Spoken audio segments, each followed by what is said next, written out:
Pakistan drama industry میں کچھ artist ایسے آئے جو صرف اداکاری نہیں کرتے تھے بلکہ انہوں نے ایک تاریخ رقم کی۔ آج میں ایسے ہی باصلاحیت اداکارہ کے بارے میں بتانے جا رہا ہوں جنہوں نے اردو ڈراموں کے ساتھ ساتھ پنجابی ڈراموں میں بھی اپنی اداکاری کے جوہر دکھائے۔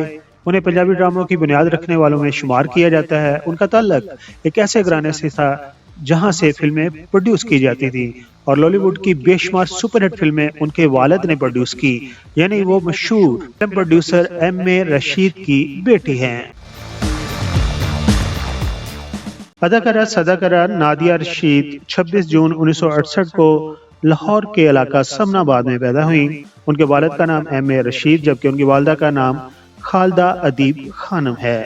وہ اپنے 11 بہن بھائیوں میں سب سے چھوٹی ہیں۔ ان کے والد نے 2 شادیاں کی تھیں۔ ان کی اپنی والدہ سے ان کے 1 بھائی اور 2 بہنیں ہیں اور وہ اپنی والدہ کی اولاد میں سے سب سے چھوٹی ہیں۔ نادیہ رشید نے ابتدائی تعلیم گورنمنٹ گرلز ہائی اسکول سمن آباد سے حاصل کی۔ اس کے بعد انہوں نے انٹرمیڈیٹ کی تعلیم وومین کالج لاہور سے حاصل کی۔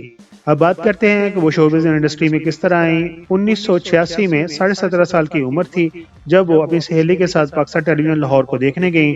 وہاں پر ڈائریکٹر یاور حیات نے انہیں دیکھا اور انہوں نے ان کو اپنے پاس بلایا اور کہا کہ آپ اداکاری کریں گی، تو آپ نے ہاں کر دی۔ تب ڈائریکٹر یاور حیات نے انہیں ایک اسکرپٹ لکھا ہوا پکڑا دیا۔ نادیہ رشید نے اس اسکرپٹ کو بڑے اچھے طریقے سے پڑھ کر سنایا۔ تب ڈائریکٹر یاور حیات نے پہچان لیا کہ اس لڑکی کے اندر کچھ ایسا ہے جو دوسروں میں نہیں ہے اور مستقبل میں یہ پاکستان ٹیلی ویژن کی مشہور اداکارہ بنے گی۔ اداکارہ صداکارہ نادیہ رشید کا سب سے پہلا ڈرامہ لاہور سینٹر سے ایئرپورٹ تھا، جس میں انہوں نے رابعہ کے نام سے رول نبھایا تھا۔ یہ بتاتے چلیں کہ اس سے پہلے انہوں نے اداکار محمد علی کے ساتھ فلم ملن میں بطور چائلڈ سٹار بھی کام کیا تھا۔ نادیہ رشید کے اگر مشہور ڈراموں کی بات کریں تو ان میں ایئرپورٹ، سورج کے ساتھ ساتھ بہت ہی بڑی کاسٹ کا یہ ڈرامہ تھا جس میں عجب گل، سونیا، خیام سرحدی، عابد علی وغیرہ شامل تھے۔ سورج کے ساتھ ساتھ ڈرامہ میں انہوں نے عابد علی کی کو سٹار اداکارہ کا کردار نبھایا تھا۔ اپنی جاندار اداکاری سے انہوں نے اس ڈرامہ میں ناظرین کے دل جیت لیے تھے۔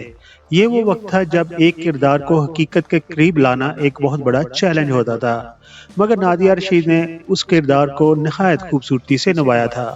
ڈرامہ سورج کے ساتھ ساتھ میں ان کا کردار نوجوانی سے بڑھاپے تک کے سفر کو ظاہر کرتا تھا۔ 1987 میں ایک ڈرامہ نشر ہوا تھا لاہور سینٹر سے جس کا نام تھا ہری بھری چھاؤں۔ یہ پاکستان کا پہلا ڈرامہ تھا جس کو شالیمار کمپنی نے خریدا تھا اور پھر اسے ویڈیو کیسٹ پر نشر کیا تھا۔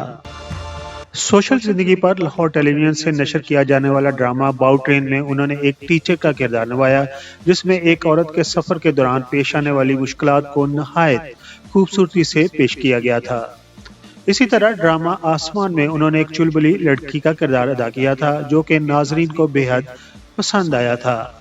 دوستو بات کر لیتے ہیں ان کے دیگر مشہور سپر ڈراموں کی، جن میں ڈرامہ دریچے، زمین، 7 پوڑیاں، دلہا پٹی، مرزا صاحبہ، آج دی کہانی، مٹی سونا، کھیچل، اور لیٹسٹ ڈراموں کی بات کریں تو ہم ٹی وی کا ڈرامہ صدقے تمہارے جسے خلیل الرحمن نے لکھا تھا، ہم ٹی وی کا ہی کھیل جنم چلی، لاڈو میں پلی، چینل 92 کے لیے انہوں نے حقیقت ڈرامہ میں کام کیا۔ اسی طرح مشہور comedy drama S H E میں بھی انہوں نے اپنی اداکاری کے جوہر دکھائے۔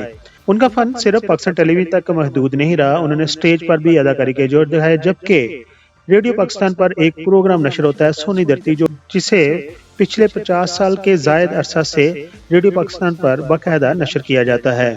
اس کی میزبانی بھی انہوں نے سن 2020 میں کی تھی۔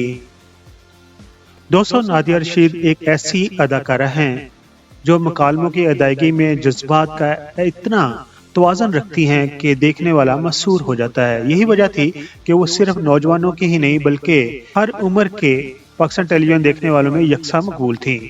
ان کی مقبولیت کا یہ عالم تھا کہ اس دور میں ان کے سٹائل کو بھی کاپی کیا جاتا تھا۔ دوستو فن کی اگر قدردانی نہ ہو تو فنکار ادھورا رہتا ہے۔ نادیہ رشید نے یوں تو بے شمار ایوارڈ اپنے نام کیے، لیکن حکومت پاکستان کو بھی ان کی خدمات کو سراہتے ہوئے پرائڈ آف پرفارمنس سے نوازنا چاہیے، یا شاید وہاں بھی پولیٹکس چلتی ہے اور ہر پولیٹیکل پارٹی اپنے ساتھ جڑے ہوئے فنکاروں کو